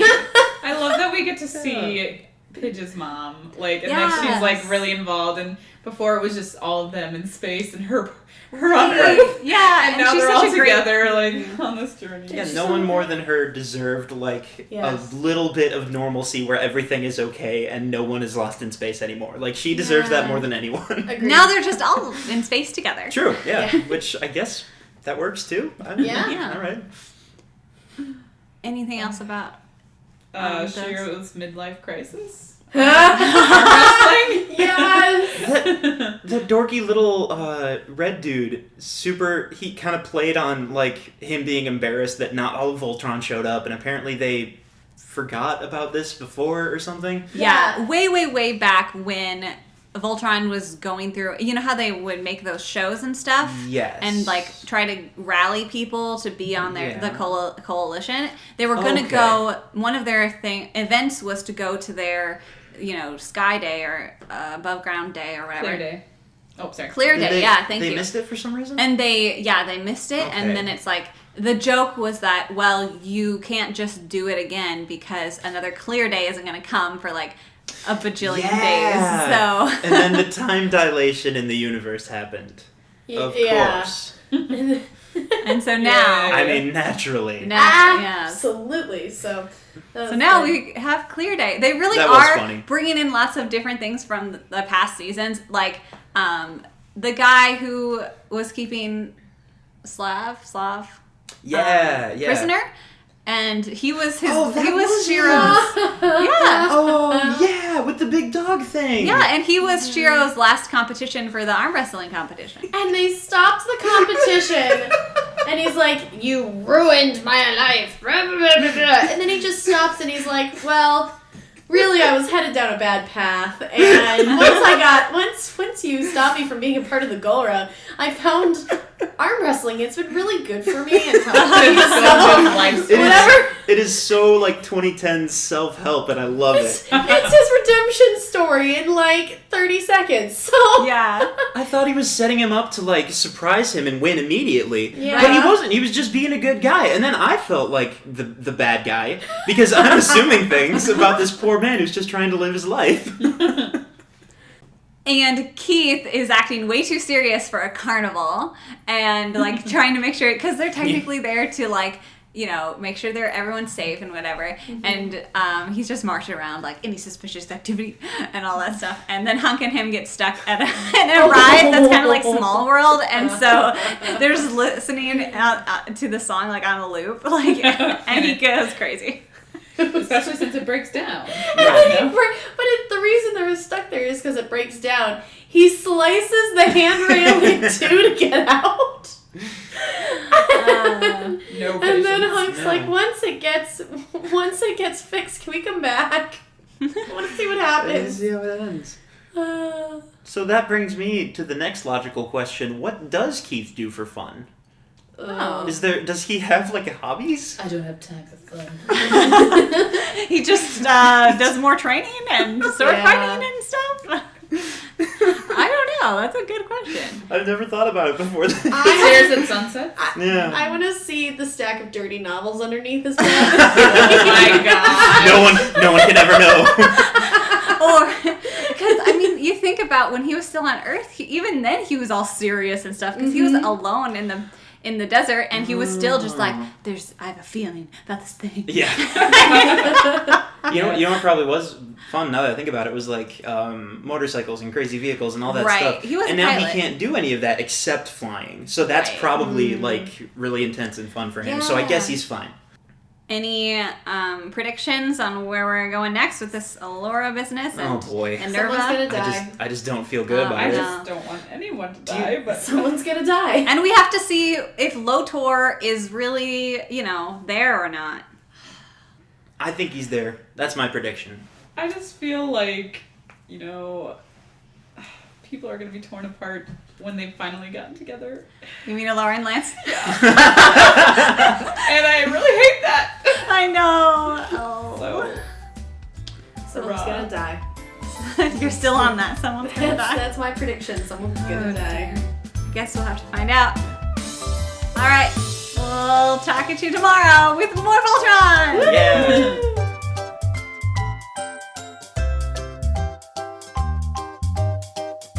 Will Bryn's death prediction come true? Does Lotor regain consciousness?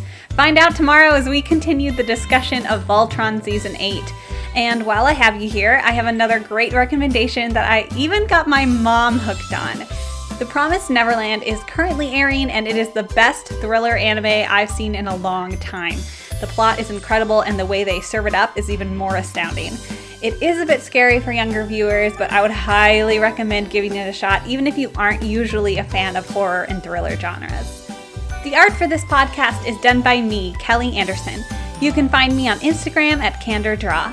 The music is provided by the folks at Purple Planet, and a huge thank you to Jamie, Bryn, and Emma. We will talk at you tomorrow with more Voltron. Until then, stay tuned and stay animated.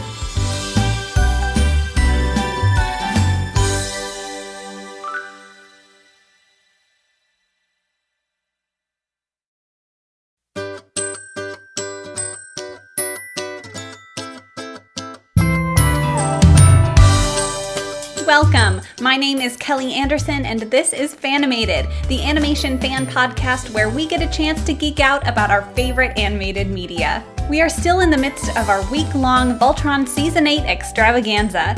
We are so close to discussing the epic and very controversial ending to this Netflix original series, but for today, Emma, Bryn, Jamie, and I focus on episodes 9 and 10, which are full of madness. Literally. So let's get started and let's get animated.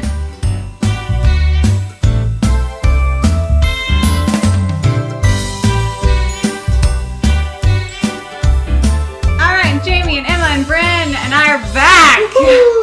We just watched episodes, 9 and 10? 9 and 10. 9 and 10. It's a two-parter. How are you guys feeling? We're in the home stretch. Oh boy. Welcome to Inside Out DreamWorks style. Yeah. Oh boy. Yeah, basically, they went into the mind of Minerva, Yep. and a whole bunch of crap happened. Lots of things. Shock. Wow.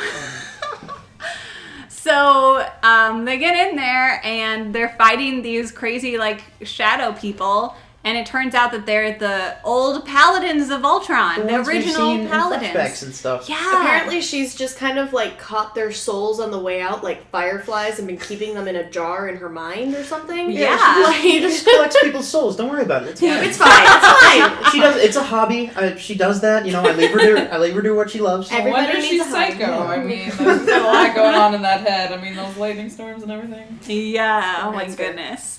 And I absolutely love that the old paladins are there because, I don't know, I just like that, connection they have to them. And I really especially love King Alfor and Lance because, Lance is dating his daughter. Did they explain how he knows what's going on? Well, because he can feel it through the red lion. Yeah. Oh, okay. I mean, if they're going to be able to telepathically control the that's a good lion point. together, Yeah, that's a good point. they could that. I feel like that's totally within the universe. That I felt the love that you felt for this person through the lion. That's fair. Yeah, exactly. I agree. But I understand because there are a lot of things that are just taken for granted.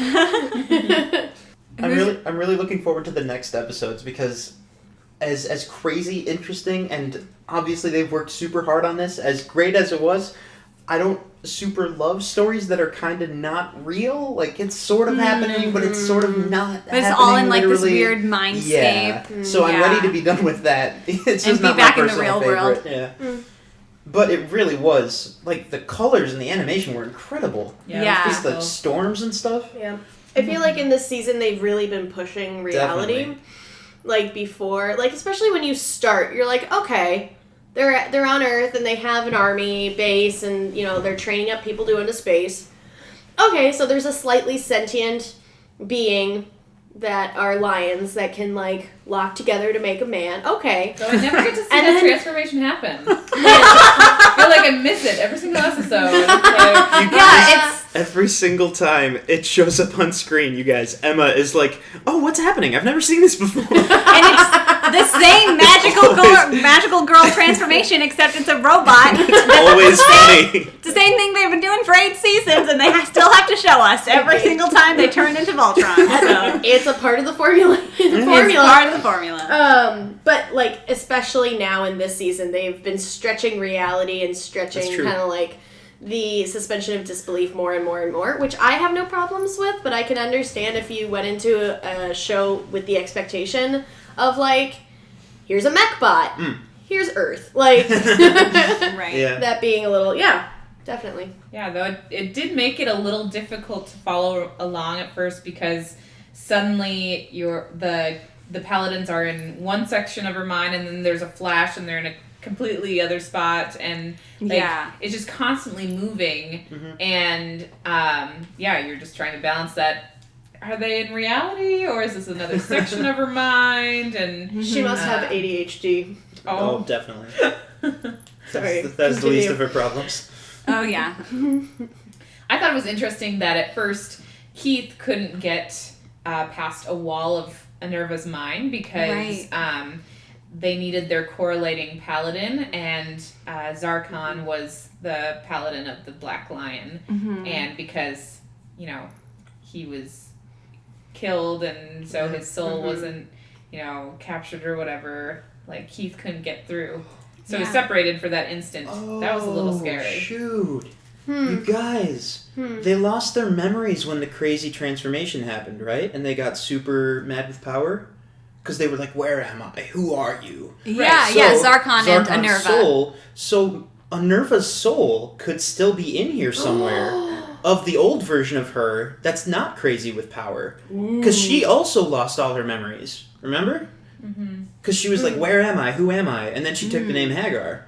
So at that moment, it was almost like the old version of her was completely gone.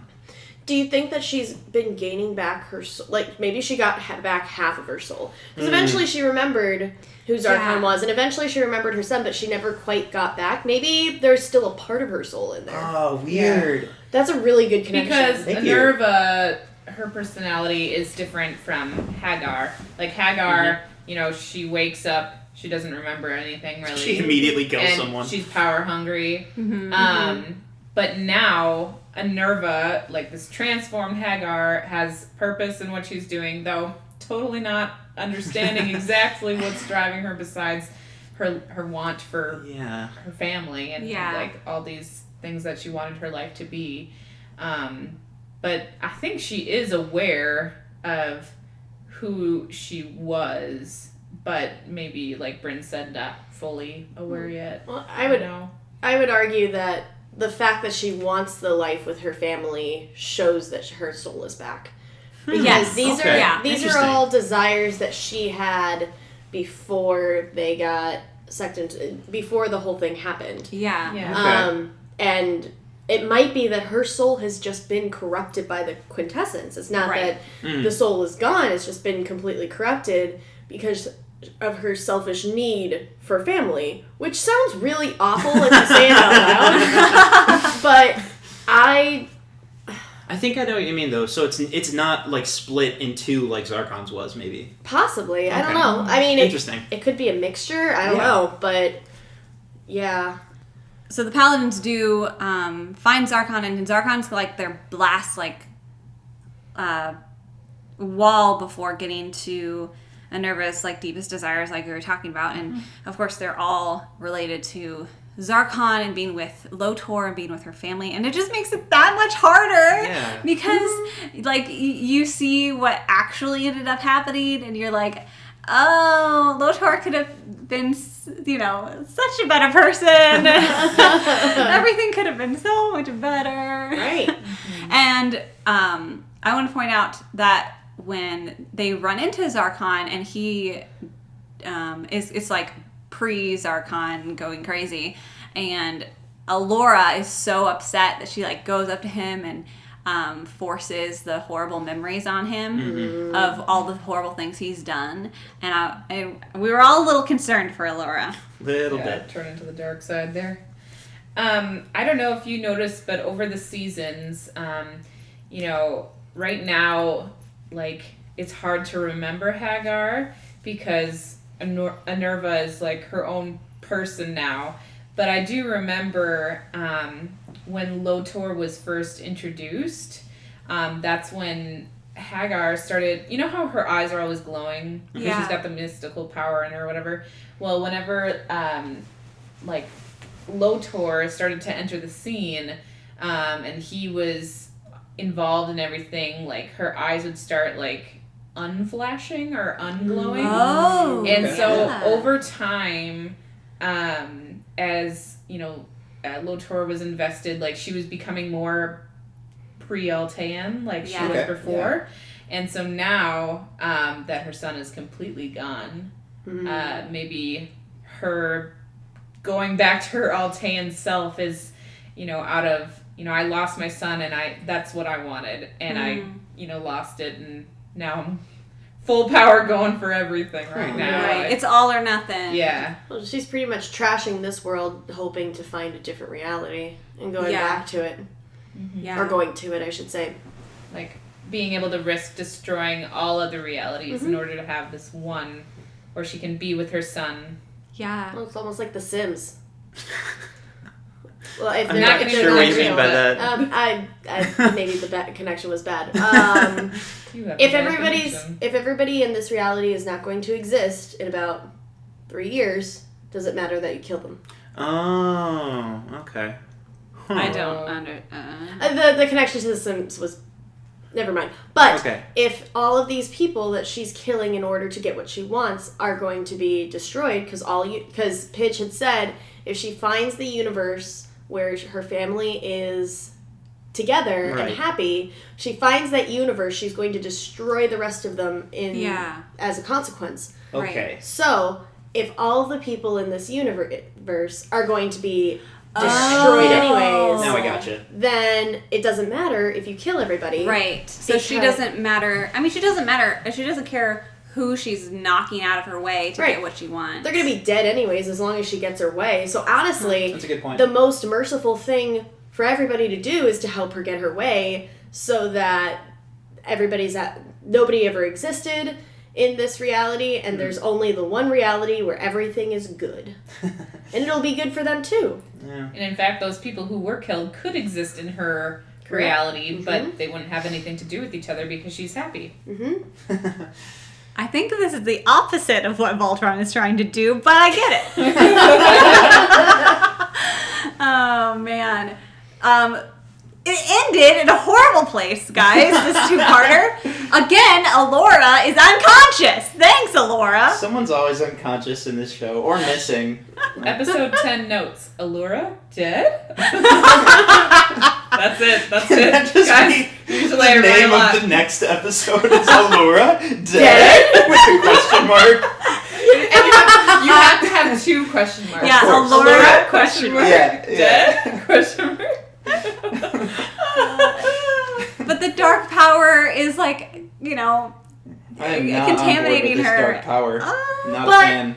But also, when the paladins were shadowy creatures, they didn't turn back into like the shadow didn't come off of Oh, them yeah. until Alora had used the dark power. Yes. And her eyes were shadowed over, and she was like, "Rah, forget yeah, all of that this." was so crazy. Yeah, I And don't then, and then they were revealed Right. after. But I don't think she can hold, like, I it's still just, don't trust it. I don't trust it.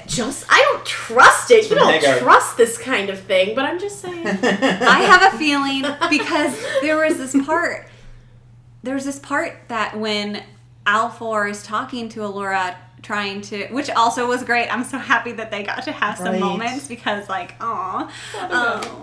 but Alfor is like, what are you gonna lose in order to like use this power? And I'm like, crap, everyone, buckle Lance down, Yeah. keep him safe because. Lance is gonna die, or Allura's gonna sacrifice herself in some way so Yeah, that Lance it's- will yeah. live. It's one of them. They're gonna tear it apart because they Exactly. put them together at the beginning of the season and then just to Yeah. rip them apart at the end. That's what's gonna I happen. called it. I don't think so. I think don't Allura think so. is going to have all this power and be all powerful, blah, blah, blah, blah, blah. And there's going to be this monolith that has to be beaten. She's going to look down at Lance and say, I love you. And then look at everybody and say, save the universe. And she's just going to, like, use up all of her power to be able to beat the monolith. Or the dark power consumes her and she becomes the next Hagar. God, why do they have to do this to my soul? This isn't much of a prediction, but I think they're gonna win and no one's gonna die.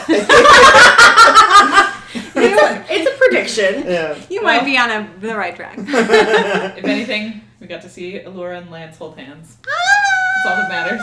They're so cute. They kissed already. Right. It's different. Like they're holding hands in public, Jamie. Okay. Yeah, that's fair. Yeah, in front of her, die. Yeah. It's a big step. Oh my god, Dad! Dad, look at my boyfriend. Also, may I also say, during one of the times when it was like a Lance and Allura moment, like the 3 femme gals were like glued to the TV, and Jamie's over here just lounging, in the like couch thing, going whatever. I'm confused because I thought we already kind of got what we wanted. That's why I'm not on the same it's never page here. enough. It is never enough. We always want more. So every single time they're even in the same vicinity, I'm like, Allura and Lance, Allura and Lance. Yes. Agreed. Oh, yes. Yes. Wow, guys, this is it. 3 more Let's episodes, do it. and then it's the end. Only one more stop on this crazy train. I'm gonna be so sad. We've Right? gone through so much with these paladins. So much together. Yeah. Guys, I think it's only been 2 years, though. Probably. What? It's only been 2 years since they came out. Yeah. What? Could Yeah. possibly be 3. Because I think I remember after graduation that summer hearing about it. And then okay, I guess I'll get around to watching it. Because that was 3 years ago, right? 1 second. I remember watching the very first episode at Kelly's apartment. Yeah. And we man. watched the first 20 minutes, I think it was, because I was really tired Yeah. that night. But you were really excited, and you're like, you should watch this. And I was like, space, robots, I mean, sure. And look at you now. And look at me now. Oh, Okay. dear. Well, you can't look at me, because this is a podcast. Oh, wow. Bad joke. First episode, June 10th, 2016. No, it was 2 years ago. 2 years Wow. ago, guys. 2.5. Oh my goodness. 2.5. Ish. Yeah, 2.5. 2.5 years ago. That is crazy. That's it. Jeez. Dang. All right, well, it's about to end, so we're going to go watch the last 3 episodes, and we'll talk to you tomorrow. We got Bye, guys. Adios. Chacos.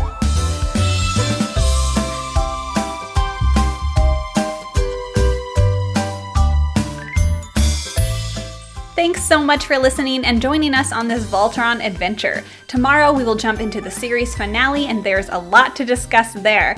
So be sure to join the discussion on our Instagram at Fanimated Podcast. The art for this podcast is done by me, Kelly Anderson. You can find me on Instagram at Candor Draw. The music is provided by the folks at Purple Planet, and a huge thank you to Emma, Jamie, and Bryn. We will talk to you tomorrow. Until then, stay tuned and stay animated.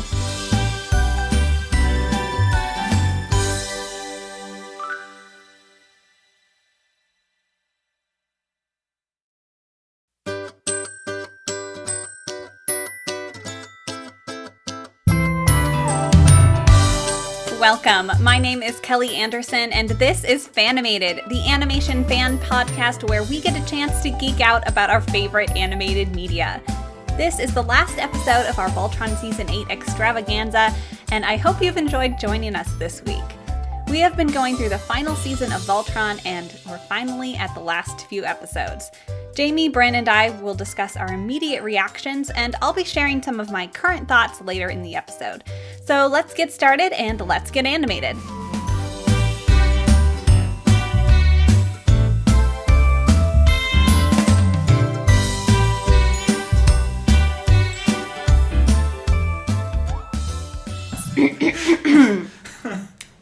I told you so. Shut up. That's all. Episode 1. Everything is sad. Episode 1. And I have to say, I really didn't want this to happen. I might have done a fist pump when it was starting to come out that she was going to disappear because it's episode 1. Oh, hooray! Allura's dead! Well, remember what I said?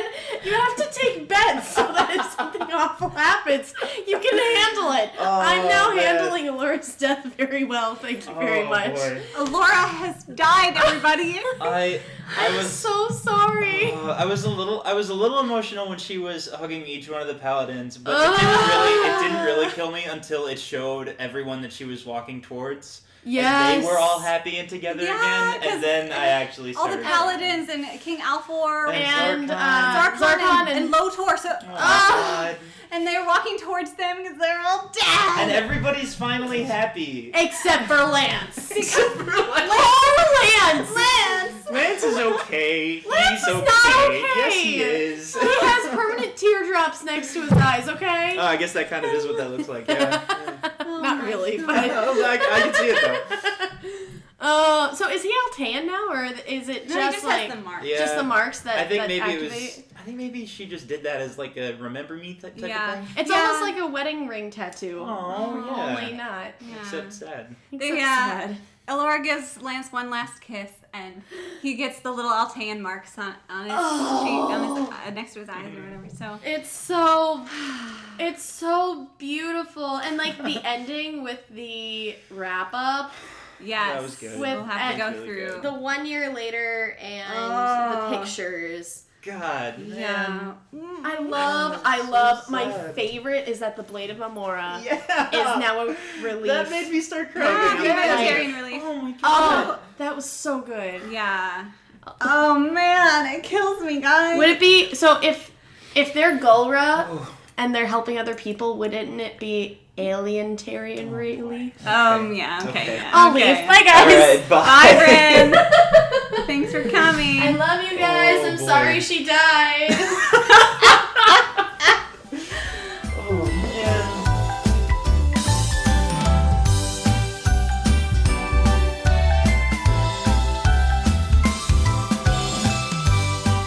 All right. Well, Bryn had to leave, but Jamie and I are here. Yeah.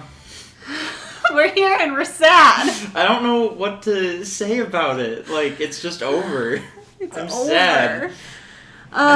What even happened 3 episodes ago? Oh boy, I don't know. Because they were still chasing Anerva right at the beginning of the third to last one? Or maybe that was when they just started that. Basically, there's a huge battle that lasted episodes and episodes. Yeah. And it was a very convoluted plot about timelines and realities and everything. It and gets very confusing. Yeah, basically, Anerva decided, oh, well, I can't be happy in any reality, so I'm just going to destroy all of them. Right. And they go to this place that's like the center of all universes. They decided that they had like set up there's different realities and universes, so they decided that there's a physical location that is the nexus of every universe and every reality. And if Yeah. you're there, you can see all of them. So Nerva starts killing them, and it's so sad. Yeah, because you just see them being Oh, man, destroyed. you see little snippets of the people that live in them. Yeah, oh my gosh, and they're just like all disappearing I mean, they came back, but still. still. And so ultimately, Yeah. there's only one strand left, one reality left, and Elora is able to talk Anerva down and be like, we have to save the world or whatever. And so, Yeah. And she reminds her of all the stuff that she used to care about. And yeah, because Anerva did used to be happy and Yeah. find joy, and so there is that joy in other places too. So Elora and Anerva, since they're both Altean and have that Altean magical power or whatever, they sacrifice their lives in order to bring all the worlds back, all the universes, all the realities back. I was really kind of hoping that wouldn't happen. I know. It's like, we were kind of thinking that it might, that, Elora might be gone, but I didn't necessarily think they'd actually do it, and it's such a hard way. Oh my gosh. I said last time I didn't think any of the 6 main characters would die. Once we started the last couple episodes, I kind of changed that a little bit, and I was like, oh, I forgot. I used to have a theory that Shiro was going to die, because I thought I remembered something about, like, in one of the Earth flashback episodes, there was something about him having, like, a disease or something, and I thought they brought that up because they were setting up that he was going to die at some point. Oh. But maybe I'm remembering that wrong, Yeah, so I'm not I think even that sure. was maybe maybe not this season though, was it? I don't know. I don't think it was this Oh, season. not this season, definitely. No, but no. I thought it was. I think it might have Something been that- season 7. Right, but that they could have brought back. Not sure. But neither of those things were right, because it wasn't everybody stayed alive, and it wasn't Shiro died. It was Allura walked into heaven or something. She didn't exactly die, I suppose. She sacrificed herself, and then they get back to their reality. Yeah. Everyone except Laura. And Altea is back. Altea is there, and I'm like, wow, what? Because what? And same with the Galra planet, I think, Yeah. right? They said Yeah. that. I did. So, oh man. And then they immediately fast forward a year. Yeah. And They show you how everyone's been doing since it's Yeah. peacetime now. And so man. Koran is an Altea and like, you know, leading things and being diplomatic and stuff. And Keith has been working, you know, with his mom and the other Galra, like putting together like a, you know, a form of government that isn't a dictatorship. He gives good speeches. Yes, and Hunk has been a diplomat in the way of cooking. It's the best. So they showed a scene where he's trying to get these, you know, leaders to get along, and he serves them this meal that is made from ingredients from all of their different planets. And Shay is there, so and Ramel, so they're all, you know, chefs for him. And Pidge and all the Holts are on Earth and, like, you know, increasing the security and Pidge is technological advances. Pidge is also building a robot friend, as far as I can tell. And I don't get it. I don't get it. I'm wondering if it's a connection to the old Voltron, it maybe? sure could have been. Or, Oh, boy. I don't know, she called him Chip. So Yeah. now I'm like, who's Chip? Yeah. Um, Maybe that is a thing. I don't know. I don't know. Lance is apparently working on his family's farm and occasionally taking field trips across the universe to teach, like, young Altean children about history and stuff. Right. Which is pretty awesome, I gotta say. Yeah. That is the life. There's, like, you know, statues boy. of Alora, and, Yeah. like, they're trying to, you know, spread the story of her because it's her sacrifice and all of that. And, and Shiro is still... he still had his uniform on, so I'm assuming he's still with the garrison and a captain of some sort. Oh, I don't know They didn't exactly show what he's doing as a job now, I guess. I don't know if the Atlas is still there. I think it was, so he must still be the captain of the Atlas. Okay.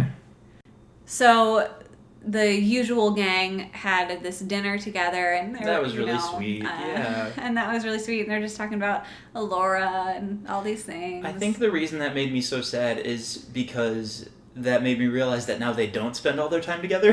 They have to go off and do different things. they're all doing their own thing, Oh, man. and that's sad. I Yeah. don't know. It's good because they're all doing things. Aw. And Shiro gets married, which Yeah. is cool. But I also am like, wait, who is this guy? Mm-hmm. It was great. It was nice to see. But I can't help be a little bit selfish and be like, okay, but could we put it in the actual moving show, though? Like, Right. like baby steps, I guess. Yeah. Mm. It would have been nice if it was a part of the plot more, Right, and it would have felt more satisfying. But hey, Lance and Alora didn't get to be married, so at least someone's happy. Yeah. I say bitterly. Oh, man. Wow. Yeah, gosh, I just wasn't expecting it to actually happen. right? And it was happening, and I was like, no. Oh, boy. Oh, no. I mean, I can't. What a complicated and dramatic and sad tale this was. Yes. And it very. didn't really start out seeming like it was going to be that way. It seemed like it would be No. a fun sci-fi setting with goofy, lovable characters. It didn't seem like it would get that complex or get into the villains and like what makes them who they are. And Yeah. I don't know, it really surprised me over the course of the 8 seasons. It did. I see. Man, and like a few episodes ago, I really liked, there was one scene with Keith and Lance. They were in the meeting room or whatever, and they had the conversation about like, look how much we've man. grown. Like they're, That was incredible. oh, that was so nice. And because they were always the two that were fighting and trying to one up each other and all that, and they've both matured so much, and it's so Yeah. great to see. I don't know. I was kind of hoping they put together a few more people at the end, Yeah. like give Lance Yeah. something. I don't know, but he is growing the Altean flowers in He his is. farm. That and- was really sweet. and he's spending time with his family. That's what he cares about. And I love that, like, Lance has the most character development, honestly, because he Yeah, goes probably. from being this kid who just wants to be the best pilot and wants to be this big hotshot and have all the girls, and then he's just like, he says at the end, he's like, it's a simple life, but it's what I want and what I like. So he's, just at the farm and with his family, and enjoying Earth again. And, he'd been wanting to go back. And then, of course, after their dinner together in the memory of Allura, they all wake up in the middle of the night because their lions are activated. Yeah. And so the 5 of them are there with the 5 lions, and the 5 lions, they have these little connections with their lions, and then the lions fly off into space. They leave because Voltron isn't needed anymore. And then they fly off into the stars, and the stars, form this figure of Allura. Yeah. And it was, great. Another stab to the heart. Thanks. Yeah. Oh, no. I don't know what to do now. Voltron's done. Voltron's over. I'm so sad. I'm at such a loss of actually interesting things to say because all I can think is this show is good, and that's not interesting. No, it's just I'm still in shock, honestly. And man, I guess I thought it could happen, but I didn't think it would happen, and I don't know. It was really well done, though. The way they did it was absolutely wonderful. And I'm really happy with this season. And with the series as a whole. Man, you just really love these characters. And now they're gone. And you have to move on. Oh, the ending is never fun. No, it's always hard. Well, I think... Even through the final season, I think Pidge is still all of our favorite characters. Yes. That hasn't changed. That has not changed. Nope. At least Matt didn't die. That would have been terrible. No, that would be rough. Then we'd have to relive that again. Yep. Because we already went through Matt being maybe dead. Oh, that might be one of my favorite parts is that scene, Pidge, yeah. Well, that scene, and then also afterward, Pidge finding Matt for real. Yeah, Pidge's story, her arc of finding Matt and finding her father. It's good. That's probably part of my favorite part of the show, and just Pidge in general.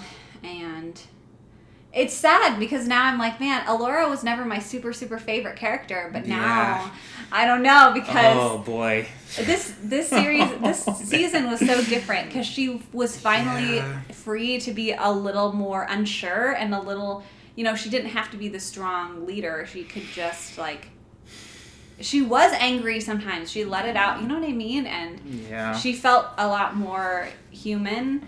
For lack of a better word, I guess. And then that's when she has to say goodbye. Ugh. Oh, that was so sad. And she was talking about how she felt out of place and she didn't have a home and a family and everyone else did. And now she's dead. I don't like it. It's sad. But they did say at the dinner, it's Allura is a part of all of our families. She's a part of their family. I did say that, yeah. So, wow, what a way to tie that in from the first episode to now. The first episode of this season, I should say. Oh, gotcha, yeah. Yeah. Wow. Well, go watch this show. Oh, boy. And cry. You guys, Voltron. You gotta go watch Voltron. Voltron. I just love that the lions leave because it's they're not needed anymore. Because I was wondering, would they continue to be Voltron or what would happen with that? But they really tied up all the loose ends really well, and so I'm happy with that. Yeah. All right. Thanks, Jamie. You're welcome. Thanks for inviting me. Of course. We had a lot of fun watching the whole season today. The whole season in one day. It was great. And thank you for listening to all of our random crazy thoughts about it. And we'll talk to you later. You guys are the best.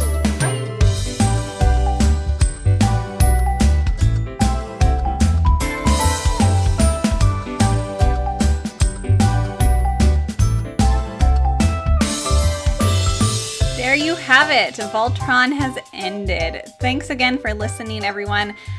All of the thoughts you've been listening to this week was actually recorded in December when the season came out. And I've had a lot of time to think about the series since then and the final season, and I definitely still recommend this show. And this season was a lot of fun to watch too, but overall, just know that the plot doesn't ever really make sense. The writers just kind of pull stuff out of nowhere, and they didn't have a plan, and it shows. A lot of fans were kind of disappointed with this final season, and honestly, I don't blame them. I think they could have just left it at the first episode and everything would have been fine. Just watch the first episode of season 8 and just have it end there. The rest of the season is just way too haphazard, and they tried to introduce too many new concepts for the series to end well on this season. Since that final season came out, it has been revealed that in regards to romance, which is a reason why a lot of fans were disappointed, the show's staff definitely did have conflicting views on that matter, and that is just super evident in the series. The audience just gets flip-flopped through lots of different ships, and it's kind of confusing. So honestly, just ship whoever you want to ship with whoever. The writers didn't really have a plan, so you just like whatever you want to like. Because personally, my headcanon is that now that Allura is gone, Keith and Lance can be together like they always should have been. Because let's be honest, they had a lot more chemistry than Allura and Lance. So, overall, I definitely still recommend the series. The characters are so much fun to watch. Their interactions are hilarious. And, you just need a little, space adventure once in a while. And Pidge's family arc alone is worth all the other crazy crap that happens. So I definitely still recommend watching the show when you have time to do so. But I recommend The Dragon Prince maybe a little bit more if you're on Netflix. And now that Voltron is finally over, you can feel free to just create your own headcanons and fanfictions to your heart's content. So thank goodness that the writers are done.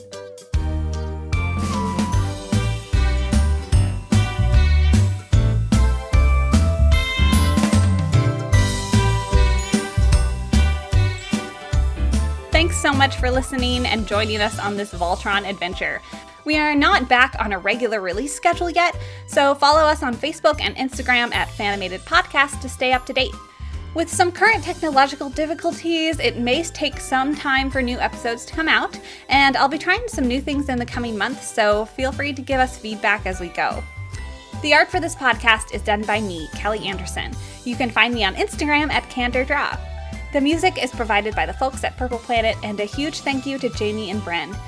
We'll talk to you sometime soon. Until then, stay tuned and stay animated.